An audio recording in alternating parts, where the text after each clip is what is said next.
All right, welcome back to the channel. It's your boy Fanon, and in this video, we're going to be in the 147 pounds division. Want to share what former champion, multi-divisional champion Mikey Garcia had to say about Errol Spence Jr. and his ability to beat Terence Crawford.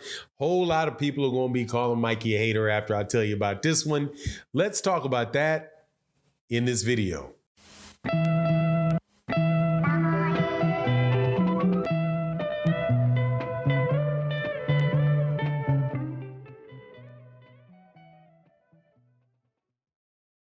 All right, welcome back to the channel. It's your boy Fanon, and in this video, we're going to be back in the 147-pound division.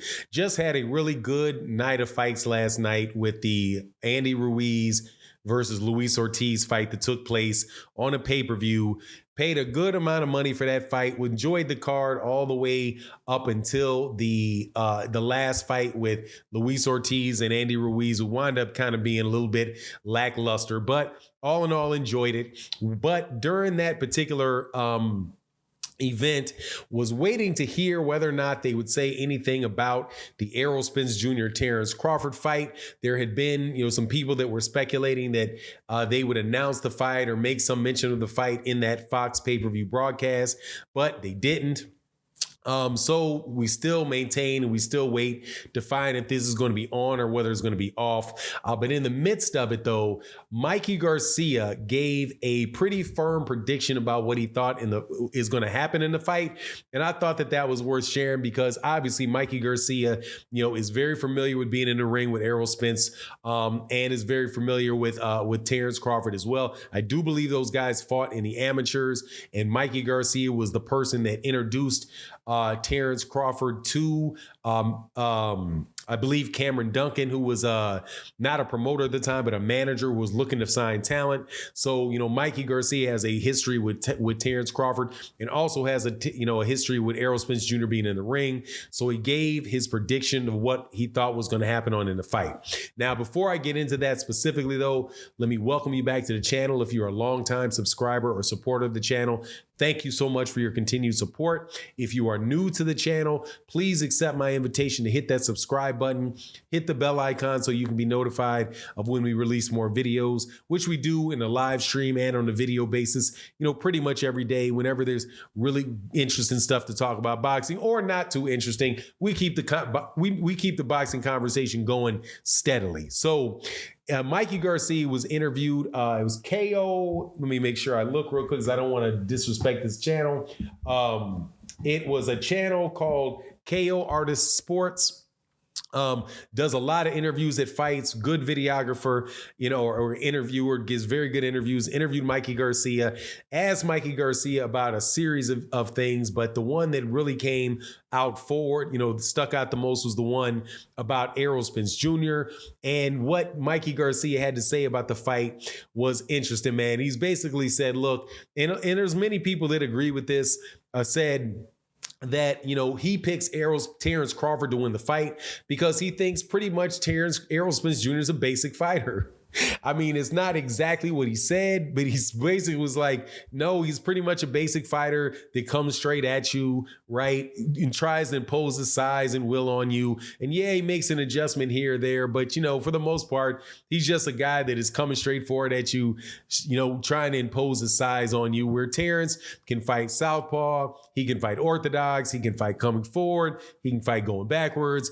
He has the ability to make really quick decisions and make adjustments really fast on the fly, where Errol Spence Jr. does not possess those abilities. Now, that is not an unfamiliar thing to be heard from people when they talk about the fight, because Errol Spence Jr. does, for the most part, beat dudes up. But I found it interesting because that's not what he did with Mikey Garcia.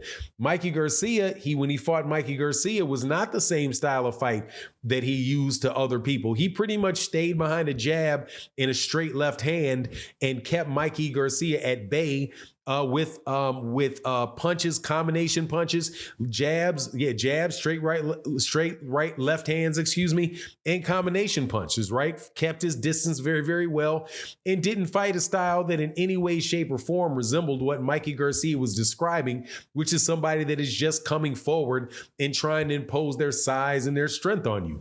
That's not what he did to Mikey Garcia. So I just was thinking to myself, man, Mikey, did you not, maybe Mikey has not rewatched that fight, but he pretty much stayed at mid-range that entire time and did not fight in that capacity. However, everything that he said about Terence Crawford is very, very true.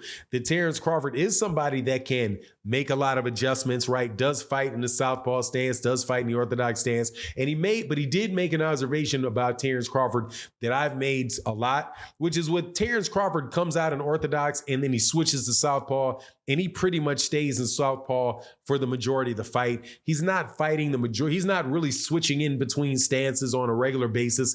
Like say somebody like Julio Cesar Martinez, the little guy at 112 pounds, 115 pounds, who just lost to Chocolatito. You'll see in him switching stances like consistently through the ring, throughout the round with almost seemingly no rhyme nor reason. Doesn't switch is more of a guy that really does fight in the southpaw stance and uses southpaw primarily as a defense in order to shut down the other right-handed guy's jab. And then he looks for an opportunity to capitalize, and then he may jump back, to the orthodox after that. So that observation, I definitely could see where Mikey Garcia was coming from that.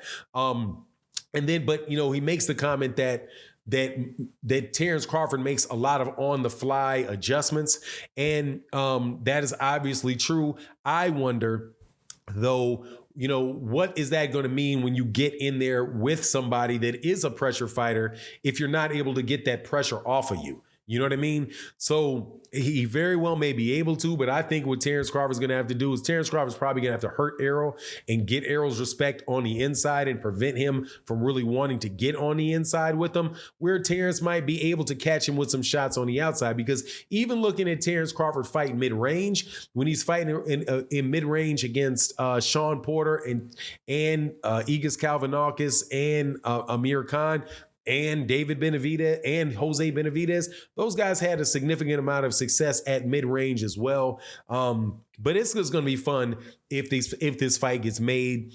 I said that I lean towards Errol Spence Jr. because of the style, because of the pressure, and because I really don't think that I think it's going to be difficult for Terence Crawford to really keep space between them.